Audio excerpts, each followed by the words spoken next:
Kota bar association ने माननीय कार्यकारी मुख्य न्यायाधिपति महोदय राजस्थान उच्चतम न्यायालय जोधपुर के नाम जिला एवं सत्र न्यायाधीश कोटा को दिया ज्ञापन।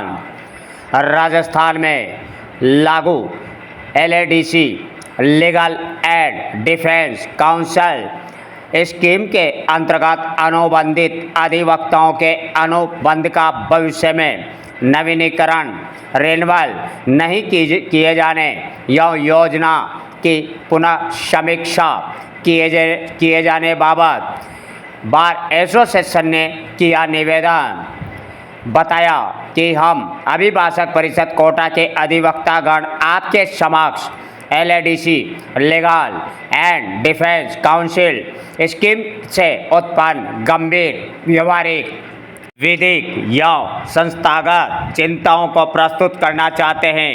निस्संदेह आर्थिक रूप से कमजोर या वंचित वर्ग के गुणवत्तापूर्वक विधिक सहायता उपलब्ध कराना संविधान की भावना के अनुरूप एक महत्वपूर्ण उद्देश्य है, किंतु वर्तमान में इस योजना का क्रियान्वयन अपने मूल उद्देश्य से भटकता हुआ प्रतीत होता है तथा इससे अधिवक्ताओं के स्वतंत्र व्यवसाय, निष्पक्ष न्याय प्रणाली या युवा अधिवक्ताओं के भविष्य पर प्रतिकूल प्रभाव पड़ रहा है।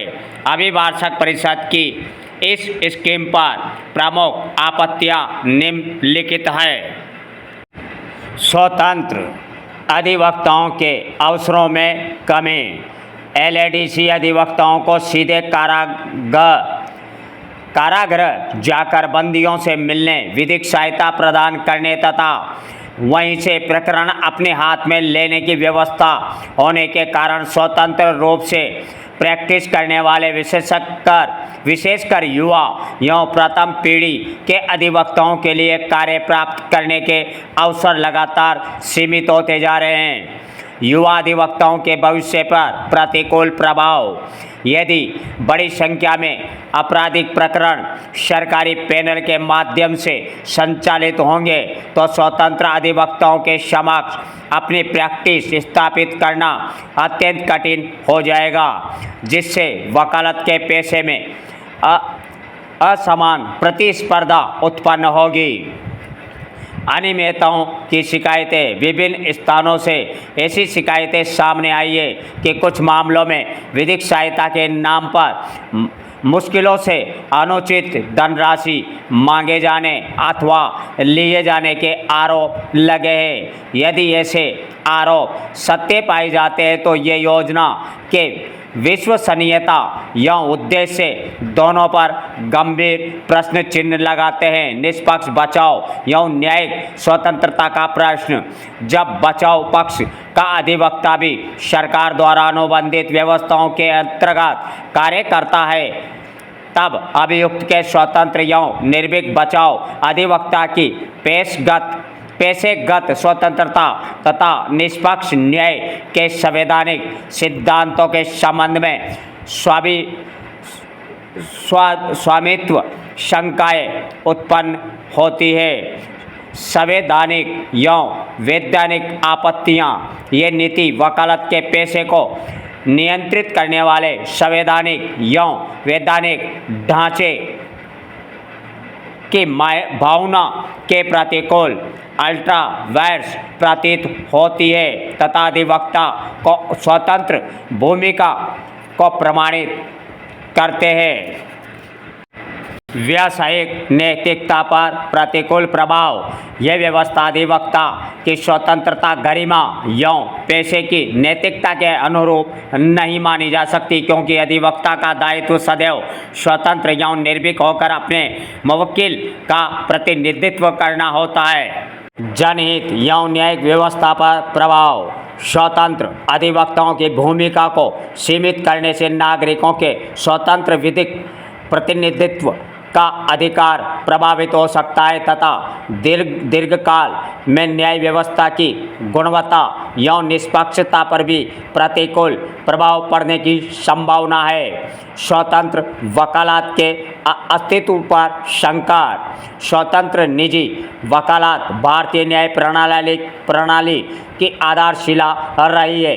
ऐसे किसी भी व्यवस्था से बचना आवश्यक है जिससे स्वतंत्र अधिवक्ताओं के लिए कार्यक्षेत्र निरंतर सीमित होता जाए। इसी को लेकर आज कोटा बार एसोसिएशन ने माननीय मुख्य न्यायाधिपति राजस्थान जोधपुर के नाम माननीय जिला एवं सत्र न्यायाधीश कोटा को दिया ज्ञापन। बार एसोसिएशन के अध्यक्ष श्रीमान भारत सिंह अरसेला ने बताया कि एलएडीसी स्कीम की व्यापक एवं स्वतंत्र समीक्षा कराई जाकर वर्तमान में कार्यरत एलएडीसी अधिवक्ताओं के अनुबंध का भविष्य में नवीनीकरण यानी रिन्यूअल नहीं किया जाए। ऐसे वैकल्पिक व्यवस्था विकसित की जाए जिससे आर्थिक रूप से कमजोर व्यक्तियों को गुणवत्तापूर्ण विधिक सहायता भी मिलती रहे तथा स्वतंत्र अधिवक्ताओं विशेषकर युवा एवं प्रथम पीढ़ी के अधिवक्ताओं के हित भी सुरक्षित रहे।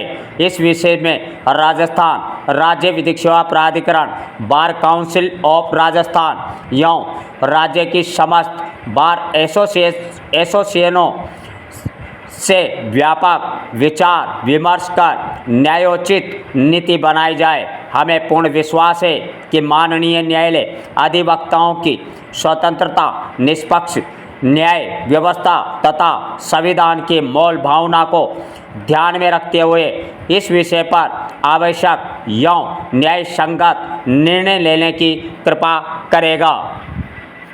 बताइए, किस मामले को लेकर बार एसोसिएशन आज ज्ञापन दिया, क्या है मांगे, माननीय 17 जिला न्यायाधीश द्वारा क्या आश्वासन दिया गया सर? आज जो है लीगल डिफेंस काउंसलर जो सुप्रीम कोर्ट द्वारा रालसा के माध्यम से नियुक्त किए गए थे वो डिफेंस काउंसलर 1 साल के लिए नियुक्त हुए हैं। उसके बाद में 3 साल हो गए, नई वैकेंसी रालसा द्वारा जारी नहीं की गई है और इन्हीं डिफेंस काउंसलरों को नियमित किया जा रहा है। ये नियमित होने के बाद डिफेंस काउंसलर को जेल में भेजा जाता है और जेल में जाके मुलजिमों से वकीलों के प्रति अनर्गल बातें करके उनको बहकाया जाता है और उनके मुकदमे तोड़े जाते हैं। इससे पूरे देश में विरोध है इनके प्रति। आज हमने चीफ जस्टिस ऑफ इंडिया के नाम जिला एवं सत्र न्यायाधीश महोदय को माध्यम से ज्ञापन दिया है और हमारी मांग रखी है कि इन डिफेंस काउंसलरों को तुरंत प्रभाव से हटाया जाए और नई नियुक्ति के लिए प्रतिवेदन मांगे जाए, इनको बैन किया जाए।